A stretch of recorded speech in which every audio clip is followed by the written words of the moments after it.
All right, welcome back to Shared Reading. Of course, we are reading The Bat by Elise Gravel.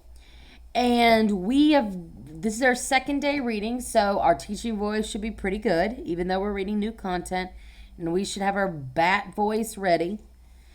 We're going to start here, which is the page that we ended on yesterday, and we're going to read the rest of the book. All right? And we might stop a little bit on some pages, of course, to talk about it. So let's reread these two pages and then we'll go into our new book, our new pages. The bat lives in large groups and finds shelter in places like caves, trees, and the roofs of houses. He prefers to go out at night and rest during the day. He sleeps hanging upside down. Rats, I dropped my stuffy. Oops, that was my wrong. Rats, I dropped my stuffy. All right, here we go. Oh, there's a big word. When I look at this word, I see I see and I see an S, a sneaky E. I'm going to cover up the S, and I see nates, nates. So, nates, hibernates. Not hibernates. Doesn't sound right, so I'm going to change this I sound to a long I. Hibernates, yes. Hibernates. I wonder what hibernates is. You know, I read about that a lot, and I know it's when animals sleep. But I don't really know what that means. I know it's when they like sleep in the winter, but I don't know what that means. So let's read and find out. In the winter, the bat hibernates. He lowers his body temperature, which allows him to sleep while saving energy all winter long. Ah, that's what that means. Hibernating is when a bat or a bear, because there's a picture of a bear, lowers their body temperature so that they can sleep all winter long and save energy. Cool. So, hey, psst, you're snoring.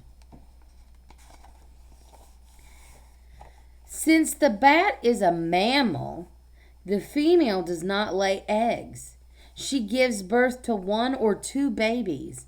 Baby bats can fly when they are a month old. Mama, look, me fly. Very good, Sue. They grow up so fast. When they're a month old, I wonder what they do until they can fly. Ooh, big word. And I see a word I know in here. I see the word echo.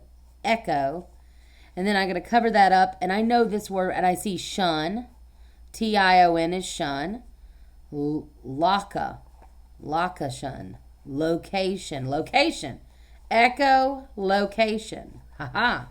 Ooh, I can't wait to figure out what that is. Many bats use echolocation to find their way around. They throw sound vibrations that bounce off things around them. The sound vibrations come back to the bat's ears and tell them if there is an obstacle.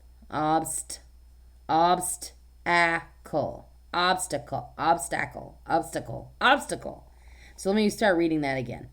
The sentence again. The sound vibrations come back to the bat's ears and tell them if there is an obstacle in their way. So an obstacle must be something that's in their way, right? Thanks to this pretty cool ability, bats can capture prey at night and fly in the dark. Ha! That's Batman. You gotta get your Batman voice out. Wow, awesome. What's your secret?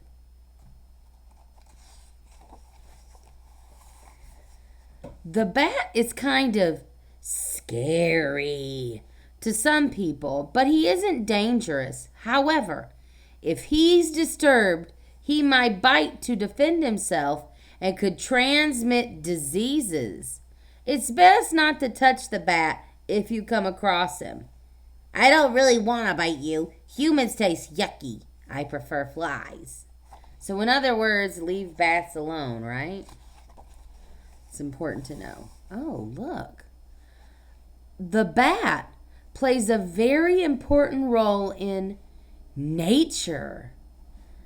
Bats that eat fruit help pollinate flowers, and those that eat pesky insects protect harvests so that farmers can use fewer pesticides. I deserve better wages. Well, wages is what somebody gets paid. Very important. That was very interesting.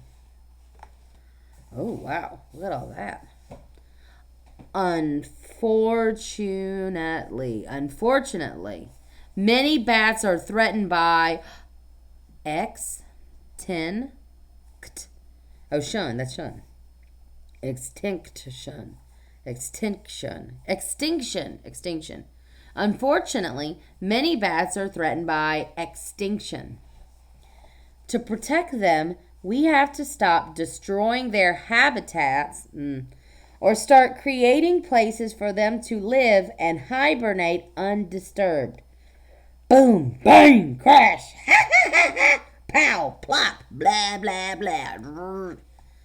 I can't fall asleep. Humans are so noisy. Ooh, that's true. I live in an apartment, and they are definitely noisy. So the next time you see a bat, just let him snore away in peace. The bat is your friend. Shh. All right, and that's the end of that part. So I want you to pause the video right here for a second and retell the important things you learned about the bat. So pause and then start the video after you tell. All right, unpause. So we learned that the bat hibernates in winter, but the bat can be disturbed because people are so loud, right? Bats have babies, the 1 or 2 babies, and babies fly within a month. We learned that bats use echolocation to find prey and kind of guide them. That bats really aren't scary, but we should leave them alone so that we don't bother them. And they're very important in nature. They help pollinate, and they eat all those they eat bad bugs. So we should really treat them with respect, right? So what I want you to think about and leave in the comments today is I'm going to go all the way back to the book, beginning of the book that we read yesterday. And I'm going to turn really quickly through the pages.